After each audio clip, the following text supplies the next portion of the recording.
Hi, everybody, and welcome to Picard Cast. As always, I'm Brooke, and I'm here with my wonderful co-host, Rebecca. Hello.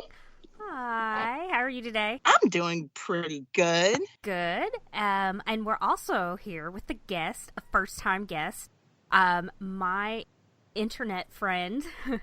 Love that we have those. It's so funny. Nicola in New York. Rebecca's not actually in New York right now, which is funny. She's in New Jersey. Anyway. Hi, I'm everyone. close by New Jersey this time. Yes. Since you're a first-time guest, Nicola, I need you to please let us know how you got into Star Trek. I don't know, maybe your favorite iteration or your favorite captain or just whatever kind of thing you want to tell us. Your favorite character. Sure.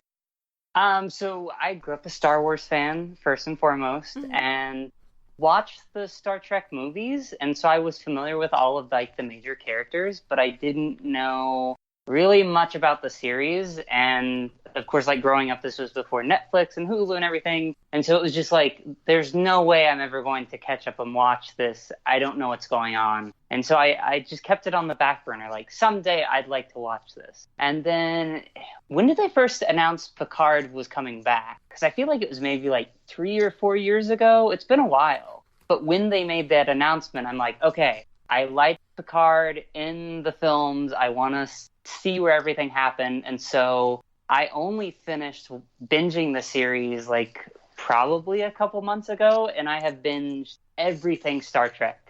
So I feel like I'm at least well-versed and have fallen in love with the universe and have had a good time with it. That's exciting. I love it. That's what I did with Doctor Who. So I went back and just watched a bunch of stuff on it. So cool. So what do you think so far of this series? I like how different it is. It took me a while to get used to it. I feel like Star Trek is always that way. It takes a little bit to figure out all the nuances of what makes this series different. But I like it. I like that it's been a slow burn so far. And it's just fun to see Star Trek set in quote-unquote present-day Star Trek. Yes, present day. I wrote that in the notes somewhere, and I was like, it's not really present day. This is so weird. That one was weird. I guess present narrative day. Yeah. What you guys are all waiting for. We're here to talk about Star Trek Picard. The end is the beginning. This is episode 3. Still excited about this show, so that's a good thing. The original air date was February 6, 2020, which, for anybody wondering, that was yesterday. One thing I do miss is the star dates. I liked having the star dates. Me too! They don't have star dates in this show as of yet. I know. So we can even put them in our little fun star date converter. Yeah. I wonder, maybe we should go back and just give the star dates for things. I'm trying to think now. Do they do star dates in Discovery? That's a question for you, Rebecca, since I haven't watched it. Yes, they absolutely do star dates in Discovery. Okay. When the captain's log and all that. Yeah. Yeah. They do it. I couldn't remember, but I wonder if it's because, there's no reason to, have a captain's log this time around, so who's doing the star date? But it is sad. I do miss it. Yeah, but now they're on a ship, so maybe, except for we saw the next time, and they're not on a ship. It's what is happening? So this episode is the third episode that is directed by Hanelle Culpepper, which is exciting. She got to do 3. They're like, we haven't had a woman of color ever do this, so let's let her do 3. And thank you, because I think she does a great job. This episode was written by Michael Shambon and James Duff. As I've said before, they're no strangers to Star Trek. So, as always, we have Patrick Stewart as Jean-Luc Picard. I wrote he's still amazing. Because Rebecca last week did the list of everybody that was in it. I thought I would too, because, she's stepping up her game, so I need to too. Aww. So, Alison Pill. I enjoyed your descriptions of the characters, though. I'm going to have to come up with some funny stuff for next week when it's my turn. I have to write silly notes, like my little interjections on things. So, Alison Pill is back as Dr. Agnes Girardi. I wrote she's still a doctor. Isa Briones, it says Soji Asha. Dodge is absolutely gone. I still find it so weird that she's gone. Yes! I still can't get over that. Yeah. One episode. Mm-hmm. And then, like, not a flashback, but the scene where they had the, like, thing that was showing what had happened or whatever. I can't remember what it's called. We have Michelle Hurd as Raffi Musiker. She is still sassy and inebriated. Tamlin Tomita as Commodore O. The Karate Kid's girlfriend still has security and officially a Vulcan. Harry Treadway is Narek. And I wrote the hot one and wrote hot in quotes. I don't know, I guess for a Romulan he's hot, I don't know. We have Peyton List as Lieutenant Rizzo, who is still very creepy with her brother. Orla Brady is back as Laris, who's kicking ass and taking names, and I still love her, and I wish she could go on the trip. Of course, Jamie McShane is back as Zban, and I left off the N on his name, but that's okay. You didn't need to know that, but you know what? We keep it real here. We've got Jonathan Del Arco as Hugh, so Hugh is back, and he's in charge. Exciting. We've got Rebecca Wiskaki as Ramda, and she had a leading role in Devious Maids. If you've seen her before, she's also in For All Mankind. That's on Apple TV Plus if you've seen that. But then she's been like in The Mentalist and like, you know, all the CSIs or Law and Orders or those kind of things. So she probably looks familiar to you all because she did to me. And then we have Santiago Cabrera as Cristobal Chris Rios. He was in Heroes, he was in Merlin, Big Little Lies, and I know him from The Musketeers from BBC. Because I was like, I know who this guy is, but who is he? So I was excited to know that he was on a show that I watched all of and really liked and somehow didn't remember him. It's terrible. I mean, I remembered him, but not that it was him, if that makes sense. I even got the ratings. So IMDb had this listed at a 7.8, but Rotten Tomatoes, it was sitting at a 91%.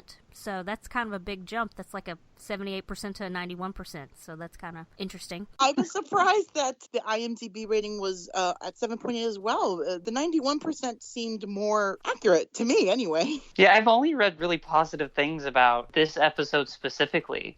You know, I know people are complaining about it being a slow burn, but it just feels very much like a classic 3-act play. And now we've kind of assembled the main players, and that's what a first act is. I like it. I like saying that it's like a 3-act play. That's a good way to describe it. Just because most of the time episodes in Star Trek were sort of had their own acts in one episode or maybe two episodes or whatever.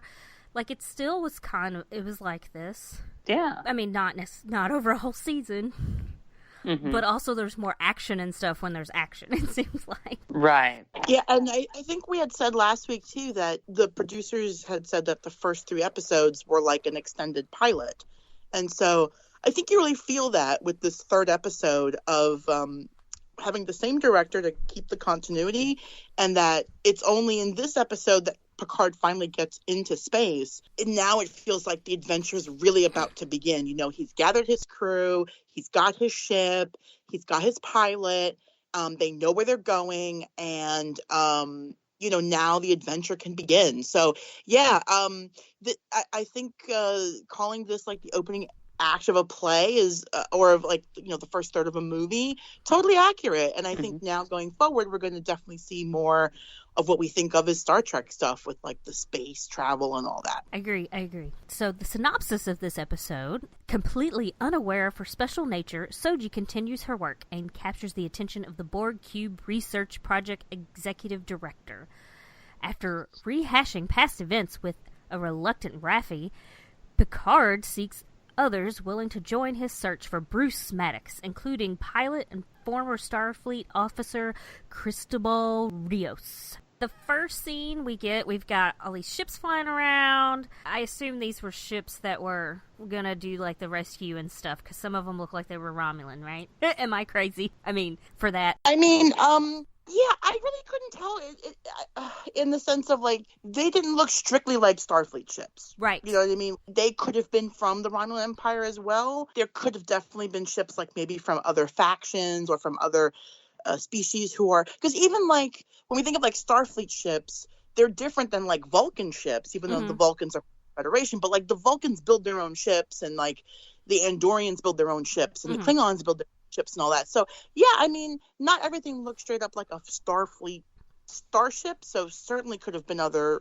people's ships there. And I kind of thought that it was that when all that happened, because then it cuts to you see the F8, the Fate droid, as I always call a droid. Well, I mean, he's an android, but not a droid. Anyway, the synth. So yeah, we see him, and it flashes, and you see where he shoots one of the workers that he was working with, and where he shoots himself. So it's like, we know, hey, remember this happened. So the next scene we go to, it's Starfleet headquarters, San Francisco. They're on Earth. It's 2385. It's 14 years ago from present day Picard. So it's the same time as what we saw in the first scene, but it's just so you know, this isn't happening now. The scene outside the headquarters is pretty busy. Picard comes out of the building and he heads down a sidewalk to like sort of a little park sitting area, and we see Raffi, and she's wearing like the yellow Starfleet uniform, and so that's security or engineering. Does it say in the comic book what she's under? I mean, besides being the number one or whatever. Yeah, she was his first officer, but she doesn't wear command. I don't recall what division she was in, if they said. I don't recall off the top of my head. I'd have to reread the comic. But those are the same uniforms that they do show in the comic book, which is really cool. Yeah, I knew his was the same from the cover, because even though I got the digital downloads, I haven't read them. It's okay. I haven't read them, but I really like the uniform design. I think it's just a really updated, nice look. Yes, yes. I do too. And in fact, I wrote, I like their uniforms. So she sees him coming, so she runs up to him. She's got a tablet in her hand. He's got a tablet in his hand. And they're not like our kind of tablets where they're all like full touchscreen. It's almost like they took all of the, like, having 17 different tablets, one for each thing, and then put it on one big one so you had separate little screens so you could have different programs running or whatever and see it all at once kind of thing, I guess. So, that was kind of interesting. But she starts to ask him about this meeting he had, and she says, the CNC is what they're calling it. Commander-in-Chief is what that stands for. Picard, he went to talk to them about this alternative plan that they have to rescue the Romulans and all that, and he didn't get them to take it. Basically, it's Raffi's like, well, you said this, and you said this, and you said this, and he's, yeah, I did, but they didn't agree. They didn't want to do it, and they were denying his request, and so he says, well, if you don't do this, I'm going to resign. And so they let him resign. It's like, oh, man. Raffi was really disappointed because she still wanted to do the mission, and she didn't want to do it without him. And then she gets a call from the Commander-in-Chief, and she's pretty sure she's going to be fired. So, because, she's part of this. And I was really, it was really interesting to me to see that it was really interesting to see Picard here kind of put his career on the line.